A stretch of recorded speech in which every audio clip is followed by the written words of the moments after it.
Hey friends, it's Rena Olson. Welcome to this episode of the Relevate podcast. So today you're in for a treat because we have leadership expert Tyler Reagan here to talk about his new book, Leading Things You Didn't Start. Well, that title probably applies to just about all of us, don't you think? For many of us, we think of leadership and we think of business. But I would encourage you to expand your thinking. Leadership happens day to day in so many areas. If you are a parent, you are a leader. If you work either in the home or outside of the home, you're a leader. So to learn how to do this well and using Christian principles, to me, it's a winner and something everybody should pay attention to. Okay, let's learn how to lead well with my friend, Tyler Reagan. Tyler Reagan, welcome to the Relevate podcast. Thanks for having me. Yeah, well, super amazing to have you here today. You have a lot going on, mostly in the Christian leadership world. And I'm just such a blessing to be able to kind of talk through some of these things with you and inspire people. You know, I love talking about leadership, especially to people who may not have thought of themselves as a leader before, because I think it's possible. Really, anybody can cultivate that spirit of leadership, those skills, no matter how old you are. So excited to dig into that with you. It's gonna be fun. Okay. So other than Chick-fil-A, sweet tea, and the Georgia Bulldogs, tell us a little bit about yourself. Yeah. So my wife and I, like yourself, we live in Atlanta now. We live in Roswell, but I'm from Atlanta. We're some of the few that are still here, and it seems like a lot of people like I moved. Yeah, exactly. But my wife and I have been married 20 years this year, which is pretty awesome. And two boys, they're 7th grade and 4th grade. And so when it comes to sweet tea and Georgia Bulldogs, like we tried to raise them correctly. Neither one of the boys are big sweet tea fans, but my wife and I are. So, but yeah, we are, again, native Atlantans. So we have dealt with the pain of Atlanta sports for our entire lives. And so just walking through those seasons. Yeah. So, but other than that, I've been in ministry for a long time, and leadership. I caught the leadership bug about probably 15 years ago. You have a background as a pastor, ended up at North Point. So for people who are not familiar with North Point, share with us a little bit about what you did when you were there. Yeah, sure. So I got my Master of Divinity up at Gordon Conwell Theological Seminary. Of course, I'm a Georgia Bulldog through and through. I graduated from there with a technology education degree, which is funny because it's like, what? The beautiful part of that, though, is I've always loved production. I've always loved the technical elements of things. And that's why that degree made a lot of sense for me. And then went off to seminary, got my degree in really biblical studies and what that looks like to pastor. And then didn't know what I was going to do with it. Kind of thought I would do college ministry or something along those lines, because that college ministry at Georgia had made such an impact on my life. Ended up starting Athens Church, which was a brand new partnership of North Point, and got connected there. So I went out there for about a year and a half, and then they asked me to come help start the Brownsbridge campus. And so I did that. And I was there about 8 years leading the service programming division for Brownsbridge, and spent every Tuesday with Andy Stanley working on messages and marketing and all the different layers of that. And so for me, watching him lead, not on the stage, was really a treat of mine. And that's really been a cool part of my story, is God's given me the opportunity to sit with some amazing leaders.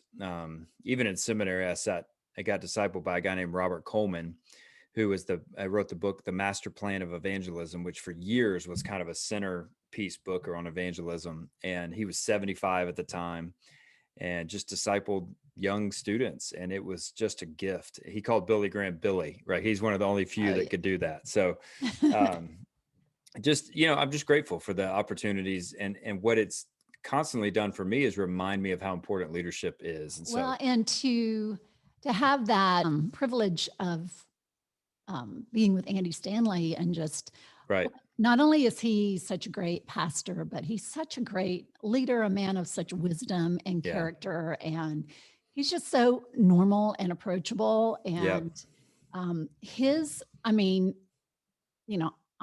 in our world, I can't tell you how many times people will just say, well, Andy said, Right. it's just not, Right. he's just, well, Andy said, he's just like that, that common sense thing Of that's course. always just kind of on your shoulder, Yeah. and Yeah. That's I so love that true. approach. It's so effective because people get it. They don't want to be talked to from up here. And Yeah. he doesn't. He's He's very just, relatable for sure. for sure. Okay, so you wrapped up there and then you had this opportunity at Catalyst. So Yeah. talk to us a little bit about that. Yeah. So I had one of the skill sets I'd learned while I was at North Point in Brownsbridge was how to produce big events, the program around it. And so even the first 4 or 5 drive conferences that North Point held, I was the producer for, and Julie Arnold and I would work together on that, and really cut my teeth on that. And so then Catalyst came around and asked if I'd be willing to do that for their 3 big events. And so for a couple of years, they would contract me to come while I was still working at Brownsbridge, but they would contract me to come and produce the 3 big events that we had.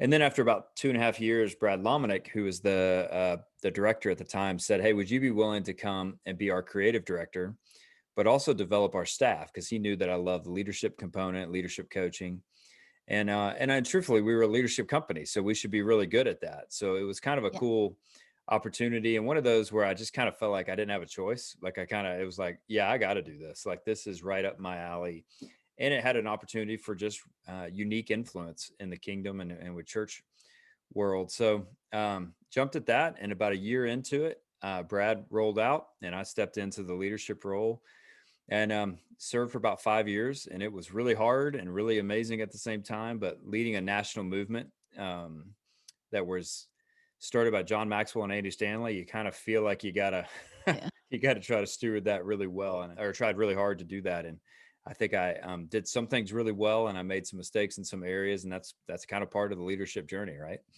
Absolutely. Okay, well, we'll pick that up a little bit later because I want to Okay. talk about your new book. And I know Yeah. you start off the book talking about being handed the keys to Catalyst. Right. So would love to learn more about some of your Sure. learnings from that. But before, let's talk a little bit about just leadership in general. And with your company, you talk about leading well. Yeah. If you could share more about exactly what you mean by what does it mean to lead well? Sure. I think there's a lot of people that would not consider themselves leaders. And I think for years there's been teaching that says, yeah, leaders go first and leaders have to be up front and this kind of thing.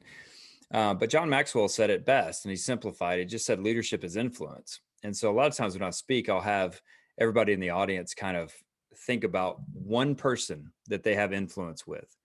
And if you have influence with at least one person, which all of us do, then how you steward that influence is really your leadership journey. So, if I've got 3 people or 3 kids in a Bible study, well, how I steward those 3 kids is my leadership journey. If I'm a mom and I've got 4 kids in my house, like there's a leadership component to that. If you lead a team at, the local Publix and you're in charge of the, grocery bagging group, how you lead them is your leadership journey. So it's not just the upfront person. It's not just the leader that everybody sees. Yeah. It's every opportunity you have with influence. And so, to me, that's the simplest way to put it, so that people understand this isn't content for just somebody else. This is all for us. Like each of us have a responsibility and a stewardship of our influence. And so that's the way I've always tried to look at leadership is, and again, you're right. It's a buzzword. A lot of people use it. There's a bunch of books on it, but a lot of times people walk right past it because they're like, well, but I'm a stay-at-home mom, or well, I'm a, I guess the only leader I am is when I'm coaching my 8th grade son's basketball team or whatever the thing is. And they'll walk by it because they're like, well, I'm not leading this, but I would really challenge that with people and say, it's really important for you to understand that how you steward your influence is your leadership journey. And so these things should all matter to you. Right. They should be a big part of your story. Yeah. And hello, being a parent, leading well in your home, is Yep. that not your most It's important really job in important. life? Yeah. I just heard a friend the other day I was with, made this comment. A couple of the guys, other pastors around the table started tearing up like myself, but he said his kids are 20 and 24. And the comment he made was, I realized that I was really good at raising my kids, but not great at enjoying my kids. And I think we've all felt that in different ways, but that's a leadership thing, right? It's me choosing how to steward my influence with my children. And so many of us spend times trying to make sure they do the right things that we Yes. forget to just enjoy them. And I don't know. It was a good reminder. He's a little further down the journey and he's kind of looking back going, gosh, I wish I'd done more of that. Well, I'm right in the middle of the journey and I want to do that now. So, taking Yes. those things to heart. I want to ask you a question about blind spots in Okay. leaders. How do you, being a leadership coach, Yeah. how do you, how do you go about addressing those? Because I feel that, the leader, especially if you're in traditional corporate Right. structure, nobody wants to kind of be the one to say, this is what you need to work Right. on. How do you coach leaders through that? So trust has got to be a big part of this. Like, you can't just, well, let me back up a little bit. I do a lot of consulting and coaching. And I remember, at this one place, one of my clients, I have a young leader that was walking with me through these meetings that I had the first time I met with everybody. And at the end of the day, and we had some hard conversations, in some of those meetings. And I remember asking her, I said, what did you notice today? What did you learn today? And she said, well, I'm really tired. This is hard work. And I said, yeah, it is. And she said, but you had a way to say things to people, even if it wasn't the best news, and they still walked out feeling like you were for them, or that, that this was a good thing. And I said, well, here's what I've learned about consulting is my experience and my credibility is what gets me in the room, but it's my emotional intelligence that keeps me in the room. Mhm. And so I tell you that because when it comes to blind spots and working with leaders who don't quite have the social awareness or the EQ to be able to recognize some of their own things, and we all have them. It's not just an Oh EQ yeah. thing, but you can't just say it. So there's a lot of consultants that would be really good at seeing the problems, but don't know how to say it in a way that people can hear it. And one of the keys to great coaching and consulting is being able to communicate things in a way that people can hear it, not just be offended by what you're trying to say. Andy, as we mentioned earlier, he's always got the statement, is it better to make a point or make a difference? And so if you're working on blind spots and you're just trying to make a point, you're not going to get anywhere. You're just not going to. Yeah. But if you can figure out how to make a difference, so therefore you spend the hard work on the front end, thinking who you're talking to, understanding their wiring, being able to communicate what's being said about them, or, the things that you're recognizing through assessments need to be changed. You've got to do it in a way that honors them, that honors their wiring, and that communicates so that they actually make a difference in their life, not just trying to make a point in their life. So I think there's multiple ways you have to do it, but trust has got to, you got to build that trust by being able to show them you can have some hard conversations and communicate it in a way where they don't turn you off from the beginning. Yeah. And it's hard to be vulnerable and Right. look at those weak spots. But whenever I've done that, there's healing that, when you kind of, Sure. expose those dark places to the light, it's Sure. healing and growth. And that's when it gets really good. And I Yeah. think if a leader is not willing to really address that, then, you're just going to kind of stay in the same spot. Yeah, absolutely. You got to grow. That's part of the journey, right? We Yeah. can't stay where we are. Yeah. And that's when it gets fun. Yeah. You know, Sometimes, right? it's okay. It's okay to be uncomfortable. Right. Right. It's a I little love, painful sometimes, but it's a yeah. good thing. Well, and Brene Brown has just been so fantastic at getting us all more comfortable with being vulnerable. Right. Right. For sure. Before she really kind of made it such a thing. And if you've Yep. never seen her TED Talk, go look up Brene Brown Exactly. power of vulnerability, or to be vulnerable is to be fully human. And Yep. I think leaders, so many times they feel they need to have all the answers, and nobody ever has all the answers. Yeah. So, And don't you want to work for somebody who's willing to be like, I don't know, but I'll figure it out.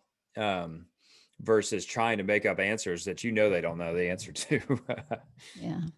Yeah. And I love the fact that, Christian leadership is Yeah. definitely a different model than just plain leadership.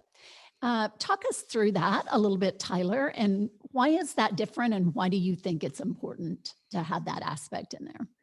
Well, that's the only space I've ever led in is in the faith-based, Christian-based space. And so for me, it's like a second home, It's what's interesting is even as I was writing this new book, I kept thinking about business leaders and different folks. And um, I don't, I know that these principles apply. That's the thing, whether you put the faith-based element in it or not, but being kind to somebody applies to every human, not just people of faith. And so, but what people have to recognize that are Christian or that are following Jesus is we represent something bigger than ourselves. And so, if you say, this is what I believe on Sunday, but then your Monday through Friday doesn't match that, that's problematic. And it's got to be integrated. I had somebody ask me recently about like, how do I integrate faith in my kids? Like, what does that look like? And I think it's the same way when it comes to leadership. Faith isn't just a Sunday thing for me. Like, I try to process, even with my kids, and I would do this with my team.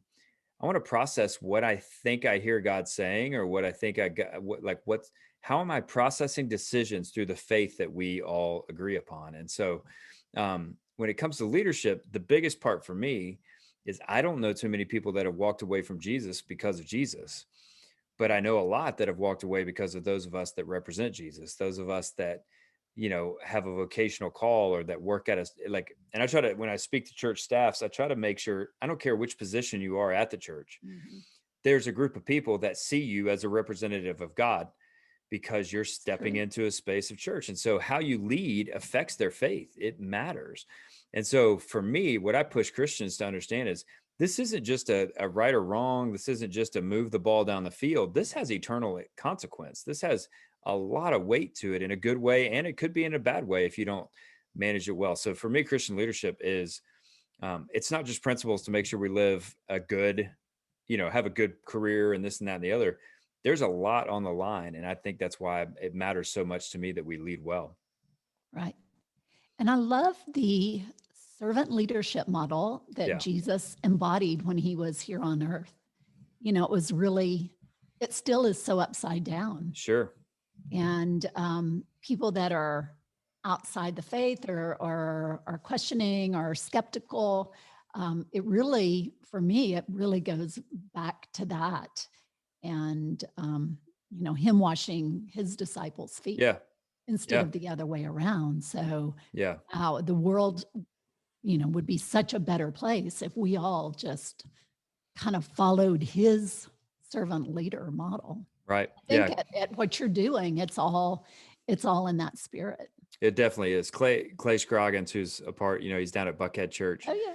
His book, How to Lead When You're Not in Charge, one of the questions he asked is, what if we brought a towel in our leadership versus a clipboard? Because so often when you carry a clipboard, you're just evaluating. There's no real connection. There's no emotion to it. There's no service in that.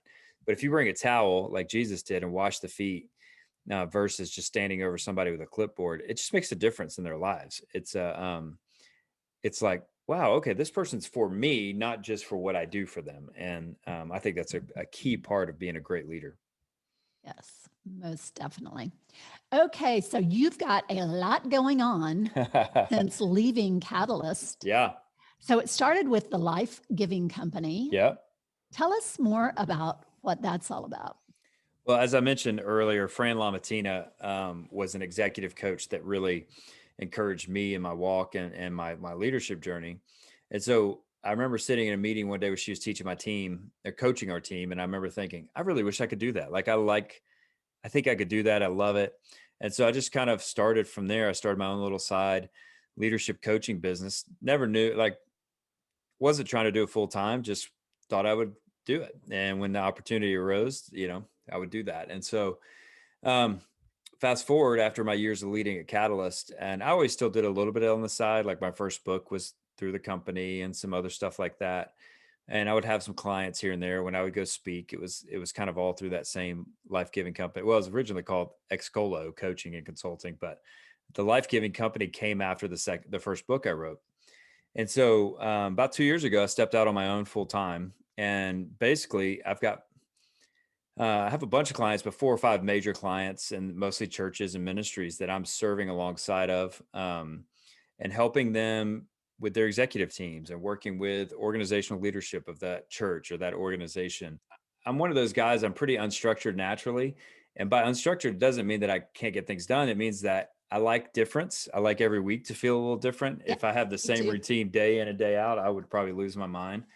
Um, I don't miss going to an office every day and working from a certain hour to a certain hour. Like, I love the flexibility that comes. I just got back from 8 days in Wyoming with this, Oh, thing that we started, and we were where snowmobiling. where in Wyoming were you? We flew to Jackson Hole, and then it was about an hour and a half from there. It's not far from Du Bois. Du Bois, I think they Du call it. Bois.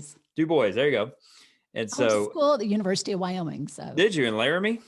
yeah, I There you lived go. I That's lived in Wyoming for 11 years. So okay. yeah, What a pretty state. yeah. Oh well, especially Jackson Hole is Yeah, just it's not terrible. God's Not terrible. God's country for, for sure. But for me, I love that I can do that, and nobody's calling, go, where are you? Why aren't you at the like? I don't have to ask for that because I've got the freedom to do that. And it was serving leaders. So it's just, I love that flexibility, and I love working with multiple organizations to try to make them better. And so, yeah, so that's what the Life Giving Company does. And And you have a podcast as well. I do, I would say it is, it's not in hibernation. Season 2 is being worked on right now, but it'll all be around the new content of, it's all interviews with people who have stepped into a place they didn't start. And so Mhm. we're actually doing interviews all the next few weeks for that, and we should be releasing season 2 probably in the next 2 to 3 weeks.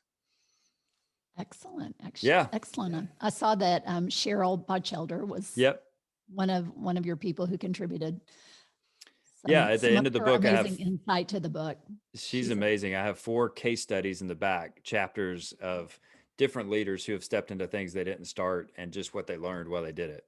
well, and it's interesting that you've written this book about inheriting something you didn't start, but at the same time you're starting all this I stuff. know. So But my whole career prior to this was leading things I didn't start. So, um, it's really an interesting world because that's just a different, and it proves my point even more. Like, I remember sitting and thinking when I was stepping into this catalyst role, like, where am I? Who's going to help me with this? Like, I don't know. I knew there's a million resources on startup and entrepreneurship, mhm.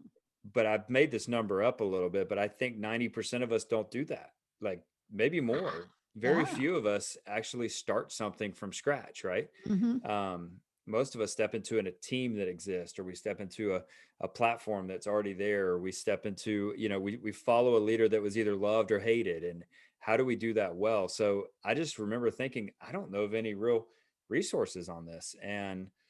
But it's the majority of leadership, right? So anyway, that's kind of where it came from. Cool.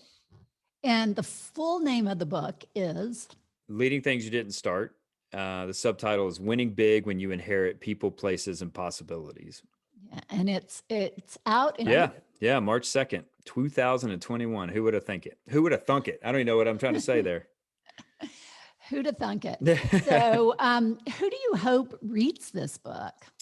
Yeah, I've kind of had 3 groups of people in mind as I was writing it. One is pretty straightforward. It's the person that's stepping in right now into something that, and one of the things in the church world, there's a ton of great churches that are about to, in the next 5 to 10 years, have to transition to leadership. Oh yeah.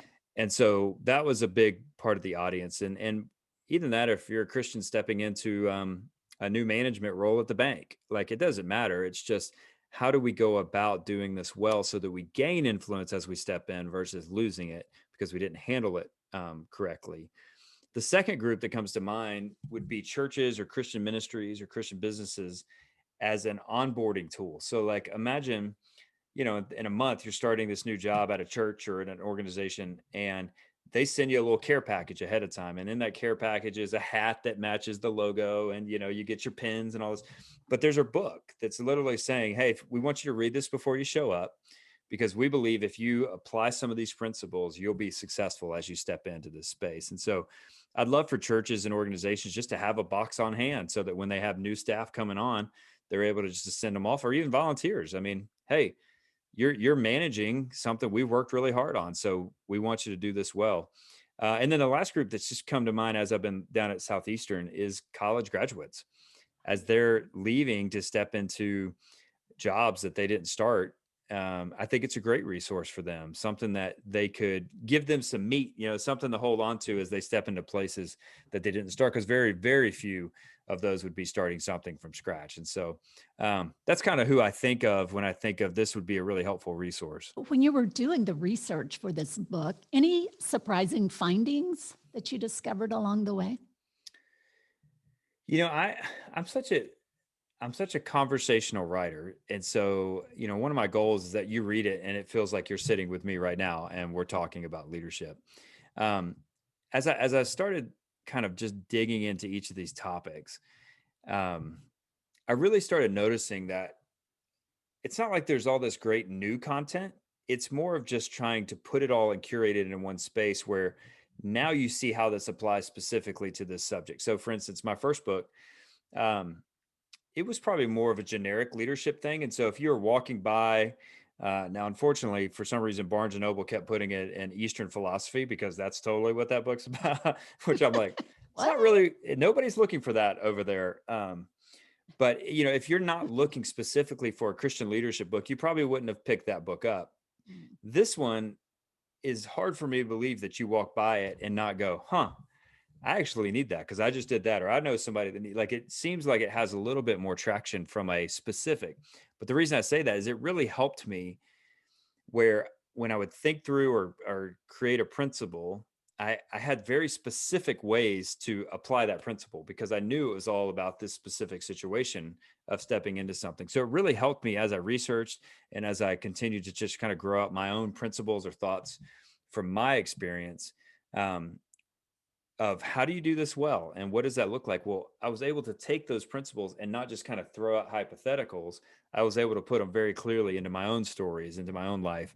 And so I wouldn't say there was a ton of surprising content or surprising research. It was really fun to do those case studies and hear how these different leaders, like one of them is Buzz Williams, who's the men's basketball coach at Texas A&M. He's a good friend of mine. Well, he was only 100 days into taking over his fourth major Division I basketball program. And Mm. so he was super surprised about some things he didn't know ahead of time, which is not uncommon in these situations. He was, he was dealing with the fact that he had players that didn't sign up for him. But that's part of this thing is how do I take somebody who I didn't recruit and get them on my team? And what does that look like? So that's a big part of, and I think that's where some of the best content came from. Oh, super cool. So, what words of advice do you have for people who are not in the leadership role, who are assuming a new leader? Yeah. Any insight you can share with people on how to because if you help make that transition well for Yeah. your leader, it only works for everyone involved. Sure. So in other Let's words, flip that a little bit. when somebody joins your team, like they're coming over to your place or the new leader's coming in, what would you do as an employee? Is that kind of what you're asking? Yeah, or Yeah. if I've been someplace, for 4 years, I Right. was loyal to the leader, Yeah. and then, the new leader is coming in. What advice would you give to me? That's great. It's a really good question. What I actually spent 3 chapters on the book on patience because it's a fruit of the spirit, but it's a reason it's a fruit of the spirit. That's not a natural thing, right? Um, what I love, and even as I stepped in, is I want to know that the leaders that I'm stepping in to lead are coachable. And so just having a coachable spirit, even like, the reason I brought up the patience thing is because usually people that are praying and working towards patience are also very coachable. They're willing to say, you know what, I'm gonna take a second. I know you're new, like because a lot of times, right, when somebody comes in new, there's so many things you're hoping they grab a hold of. You're hoping they make the change to. You're hoping, but imagine following somebody who is beloved. Imagine following a leader that the team just adored and felt like they made the best decisions ever. So it wasn't a situation where they're coming in going, oh my gosh, I hope they change this, that, and the other. They're going, oh, I hope they just do more of the same.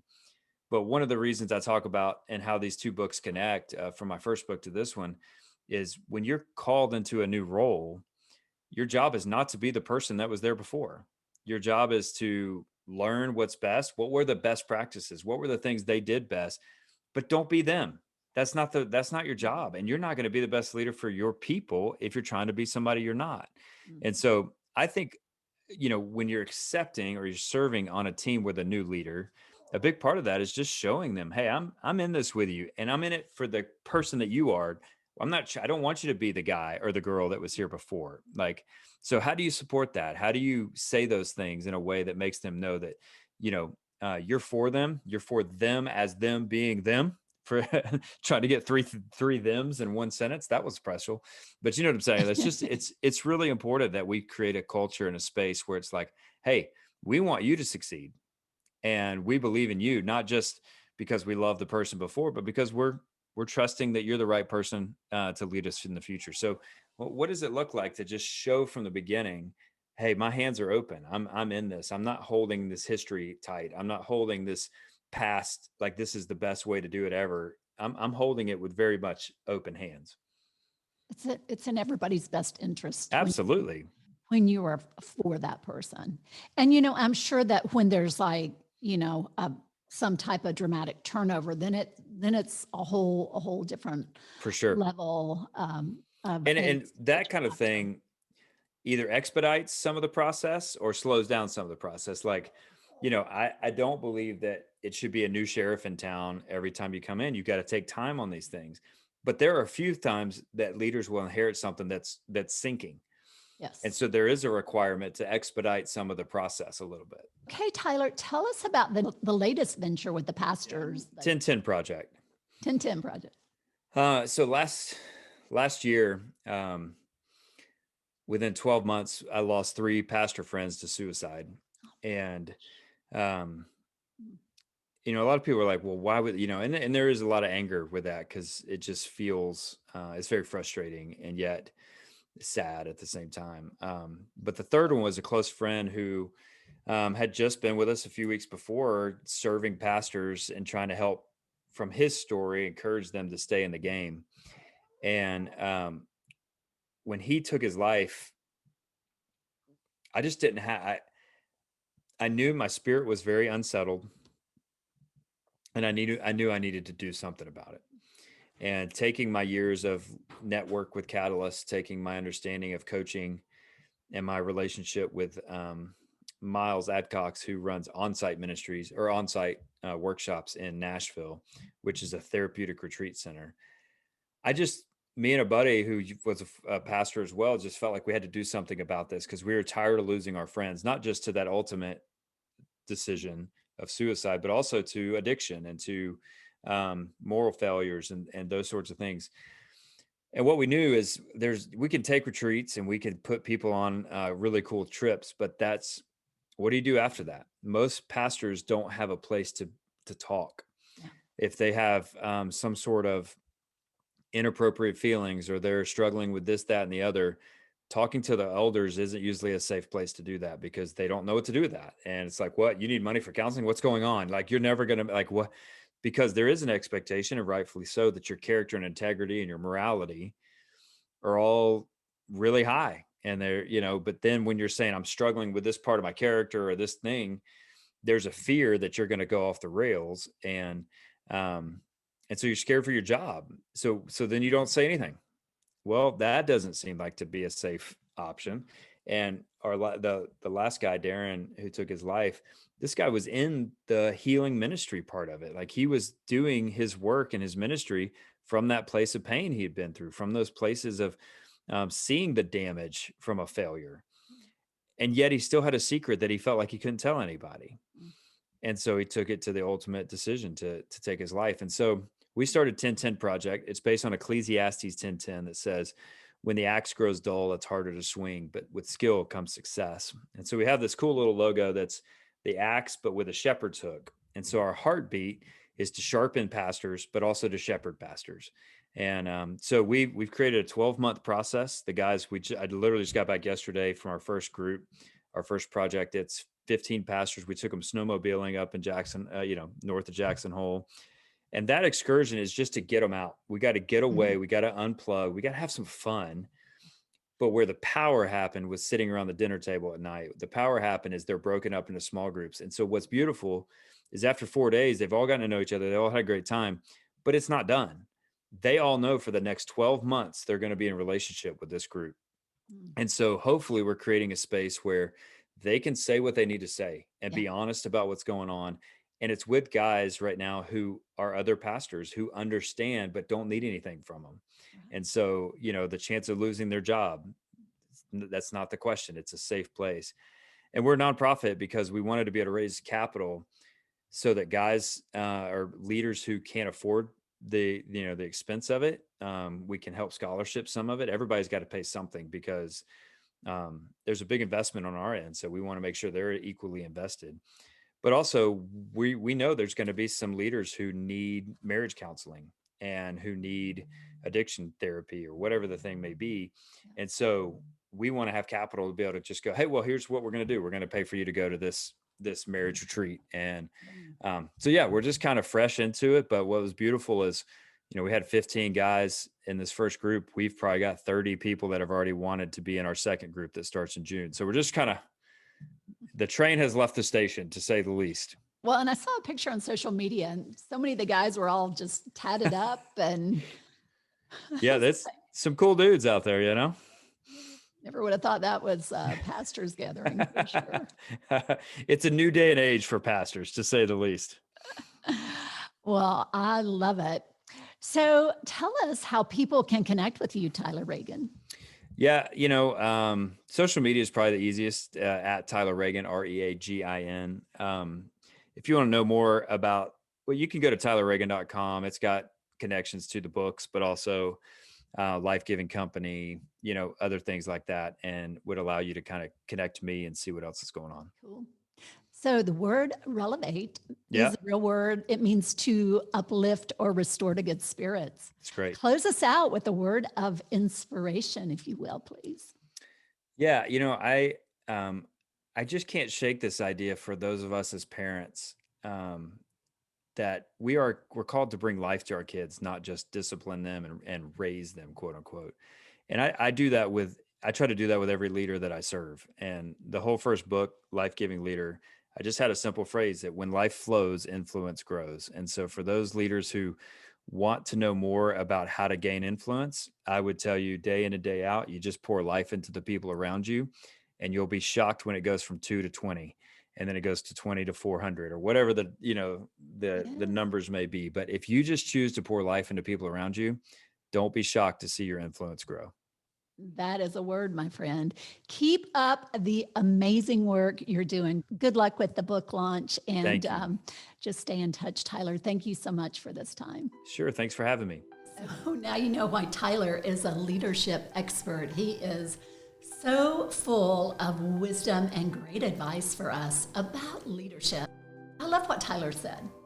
When you're called into a new role, your job is not to be the person that was there before. Don't be them. That's not your job. Wow. So let's take that one to heart, okay? And really apply it broadly through our lives. Be you. He's made you a unique creation in His sight. You were made for more, and you are just destined for more. So quit comparing yourself to others and just be you. And let us all be a work in progress. And let's be working on our leadership muscle. That's something we can be developing our entire life. If you've never considered yourself to be a leader, you maybe kind of have that mindset, I'm not meant to lead, I'm a follower. I would challenge that up one side and down the other, okay? Christian leadership, the role of Jesus as a servant leader, He turned that model upside down, and He served with love in His heart. We are all capable of doing that. I'm Rena Olson, and this is Relevate.